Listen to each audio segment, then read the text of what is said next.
Salut les amis, c'est PKLN, j'espère que vous avez la forme. Aujourd'hui on va se faire une petite analyse du Bitcoin, mais aussi faire un retour rapide sur les altcoins qu'on a vu récemment, puisque le mouvement baissier qu'on a eu a validé pas mal des structures qu'on avait regardées. Donc dans ce bain de sang, j'ai quand même une bonne nouvelle les amis, on n'a pas cassé les 90 000 du Bitcoin. Donc on va regarder un petit peu à quoi s'attendre, mais surtout à quoi il va falloir faire attention, parce qu'on est quand même dans une zone dangereuse là, et on va regarder ça sans plus attendre. Donc le Bitcoin là, vous voyez, on était dans ce range là, et on l'a cassé à la baisse. Bon, je vous avoue que ça faisait un peu flipper. Moi je surveille toujours ce niveau des 89 000 et quelques, ce dernier plus bas là, voilà.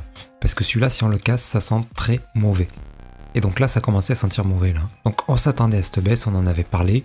C'était une probabilité qu'on obtienne quelque chose qui ressemble à un flag comme ça. Donc là, on est venu très fort jusqu'ici. Donc après avoir cassé ça, les setups d'achat étaient bons à prendre. Donc là, évidemment, là aussi, mais il fallait être vraiment devant l'écran. On a eu un très beau ici, là. Je sais pas si vous l'avez vu. Donc très beau setup d'achat ici. Mais maintenant, attention, là, regardez ce mouvement-là. Il est en train de s'essouffler, là. On va attendre une correction un peu plus grande, probablement par ici. Si on a quelque chose comme ça, c'est toujours haussier. Et l'objectif est toujours le même, la cassure du top. Mais attention les amis, attention, puisque vous voyez que ça peut vite se retourner, quoi, tout ça. On peut vite tomber dans ce truc-là. Et si ça se reproduit une nouvelle fois, ben, ça sera bien probable qu'on vienne casser les 89 000 et quelques là. Et là, ça veut dire quoi? Ça veut dire pas forcément un bear market, hein, si on regarde de loin. Si on regarde un weekly, voilà, pas forcément un bear market, mais en tout cas, une grande correction. Si on vient casser ici, là, probablement un truc comme ça, quoi. Pour venir taper sans doute les derniers plus hauts, là, vers les 70 000.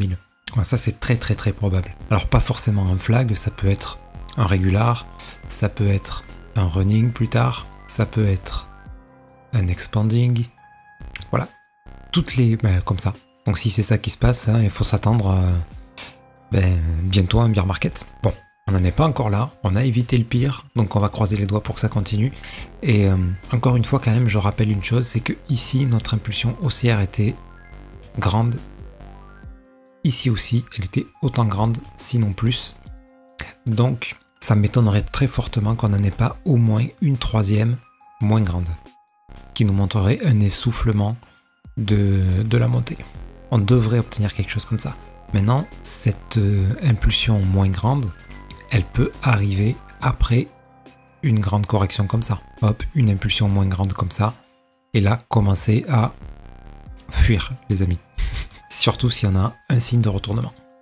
Bref, vous voyez, ça c'est ce que je vois un petit peu là pour le, j'allais dire long terme, non, pas si long terme que ça, pour cette année quoi. Maintenant, si on vient casser ce plus bas, ça sera probablement pour l'année prochaine, c'est-à-dire je pense que la correction peut durer jusqu'à la fin de l'année quoi, sans problème. Donc, on a évité ça. Par contre, ce mouvement baissier, il nous a fait valider beaucoup de structures qu'il y avait dans OTH, on l'avait pas analysé, mais j'attendais une cassure de ce bas là, on l'a pulvérisé même. Bref, mais celui-là on l'avait pas analysé, on va pas le faire aujourd'hui. On avait fait le flux hier ou avant-hier, je sais plus. Et on avait dit que ce qu'on attendait en weekly là, c'était une cassure de ce bas. Et on l'a eu. C'est merveilleux. Ça c'est pas mal. Donc, si vous aviez pas investi là-dedans et que vous souhaitiez le faire, le moment est plus opportun maintenant qu'il l'était il y a quelques jours. Donc après, pour du trading, on rentre pas sans setup, puisque la chute peut très bien continuer. On peut très bien avoir un rebond et repartir à la baisse. Ça, il faudra voir quelle structure nous donne le Bitcoin hein, en termes de correction. Alors on a eu une impulsion baissière, une impulsion haussière. Grosso modo, c'est tout ce qu'on a. Donc il y a ça qui s'est validé. Le sol, on est passé pareil près de la catastrophe là. On n'a pas cassé ce bas. Donc voilà, parce que le sol, je rappelle que lui, il a déjà un mouvement haussier qui est ralenti. Big impulsion, impulsion moins grande, impulsion beaucoup moins grande. Là, si j'obtiens quelque chose comme ça, un setup de vente ici les amis, il vaudra mieux éviter de toucher au sol pendant un petit moment. Ok? Parce que s'il casse ce bas, on rentre dans une correction beaucoup plus grande. Et donc, comme pour le Bitcoin, on s'attendra à quelque chose, voilà, qui peut ressembler à ça. Donc venir retaper, pourquoi pas les 100, voire même en dessous de 100 $. Ok? Donc ça, en plus, ça durerait très longtemps. Donc voilà, le sol pour l'instant, comme ce mouvement s'est essoufflé, moi perso j'y toucherai pas là. Ok, qu'est-ce qu'on avait analysé? EGLD. Bon rien de spécial EGLD. En tout cas, tout ce qu'on avait dit là, qui n'étaient pas claires, les structures où on n'avait pas franchement cassé le bas, tout ça, bon là c'est clair. Donc là c'est clair. Maintenant par contre, il y a quelque chose qui a changé. Mais pour ce qui est de l'EGLD en tout cas, il y a quelque chose qui a changé. C'est ça. C'est qu'on a cassé le dernier plus bas. Donc cette impulsion terminée. Ça c'est, on n'est pas sur une correction de l'impulsion, mais on est sur autre chose là. Donc à quoi s'attendre à l'avenir? Moi à chaque fois qu'on casse un dernier plus bas, c'est une bonne zone pour investir ou pour y mettre... ou pour prendre un trade à l'achat si on a un setup d'achat. Quand on peut tenter tous les setups d'achat, mais cette fois l'objectif n'est plus le même, il n'est plus aussi haut, il est uniquement de la taille de cette impulsion pour un running qui pourrait continuer à descendre. Ensuite, on pourrait avoir une autre impulsion plus grande pour un running plus grand. Donc vous voyez, donc toutes ces infos, à quoi elles servent? Elles servent que si vous prenez des trades, ça vous donne des objectifs clairs et raisonnables et vous savez où vous devez prendre des profits pour sécuriser vos trades. C'est ça qui est important. Pour qu'à la fin du cycle, quels que soient les mouvements qu'on ait eus, on ait pris des profits. Sinon, à un moment donné, on va se retrouver à négatif, c'est sûr et certain. Ok, donc si jamais j'ai un beau setup d'achat ici, que je le tente, ici je prends des profits dans cette zone. Pas forcément la totalité, mais voilà, là on aura fait un x2, ben on prend la moitié du truc au moins, on a sécurisé notre mise de départ. Si derrière on a ça, on est content. Si ça continue, ben on a quand même 50% de notre position qui continue à être en positif et à nous rapporter de l'argent. Ok, mais on va pas miser sur ça. On va pas jouer au casino, à prendre un setup d'achat, puis espérer que ça vienne casser le dernier top du dernier cycle. Ça c'est complètement imprudent. Le NIR, alors là on a une superbe structure sur le NIR je trouve. Alors là s'il y a un setup d'achat, il va falloir que je regarde ça d'un peu plus près là. Parce que ici là, on a un très très beau régular. Pour le coup celui-là il est merveilleux. Mais comme d'habitude, voilà, on peut pas le prendre en weekly, hein, parce que là, si on le prend en weekly, le stop loss il se met là. Vous voyez ce que je veux dire? La perte est beaucoup trop grande. Donc on va pas le prendre en weekly. On va surveiller en plus petite unité de temps pour trouver des moments pour rentrer.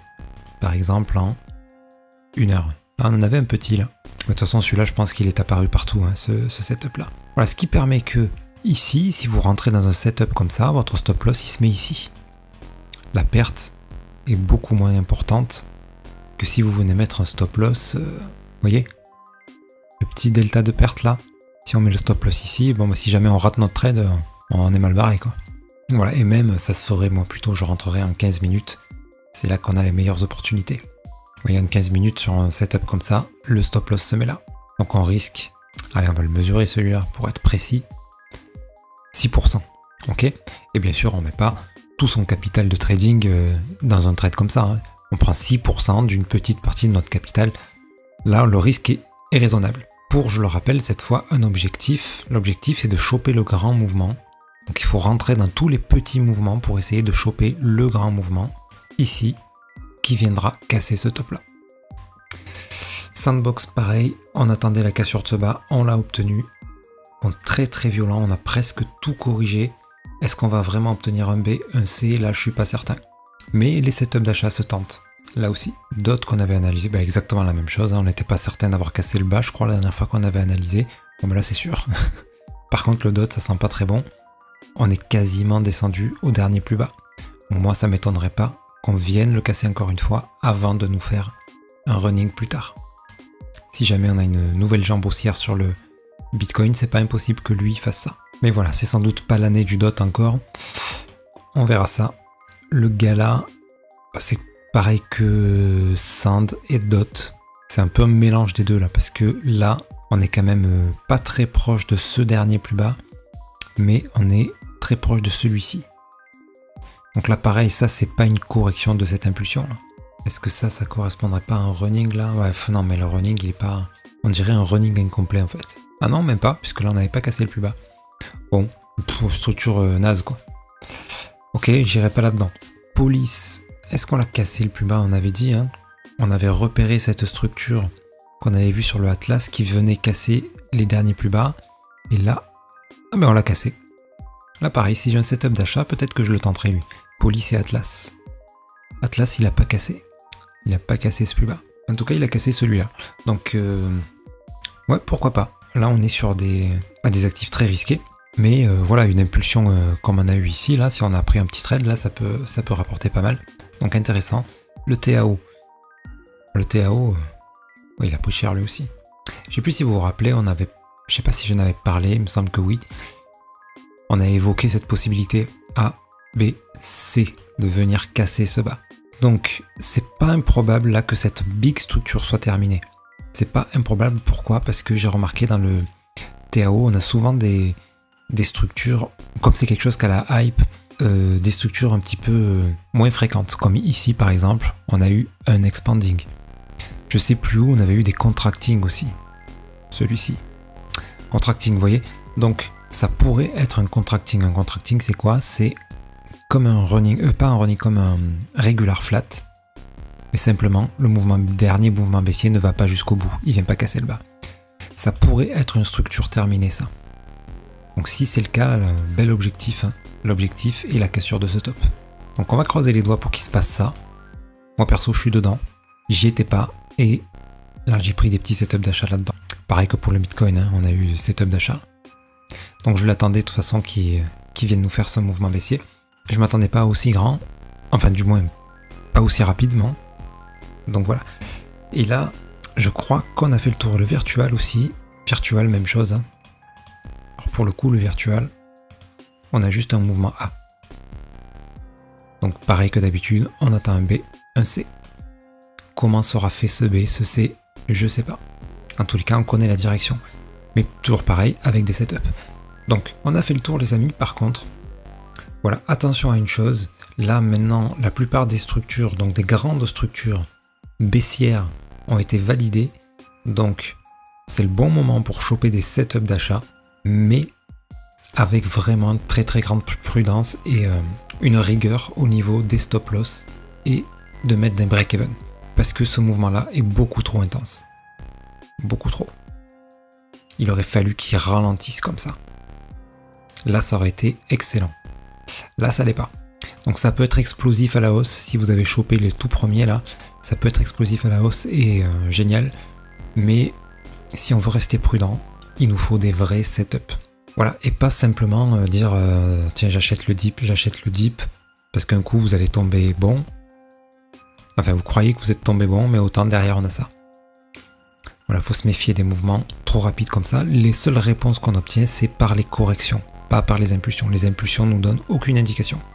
Donc après, ceux qui font de l'investissement long terme, bien sûr, à chaque fois qu'on casse un plus bas, on remet un petit billet. Ça perd encore 10%, on remet un petit billet. Si on venait à faire une grosse correction comme ça, on tombe à 80K, on remet un petit billet, etc., etc. Et puis dans quelques mois, quelques années, arrivé au top, on vend pour prendre des profits, par exemple. Ok les amis, bref, sur ce, je pense qu'on a fait le tour cette fois-ci. Je vous souhaite à tous une excellente nuit et je vous dis à très bientôt. N'oubliez pas de vous abonner, mettre un petit com, un petit like, ça me fait plaisir. Et d'activer la petite cloche aussi pour ne pas rater les prochaines vidéos. Et on se revoit très bientôt. Allez, salut!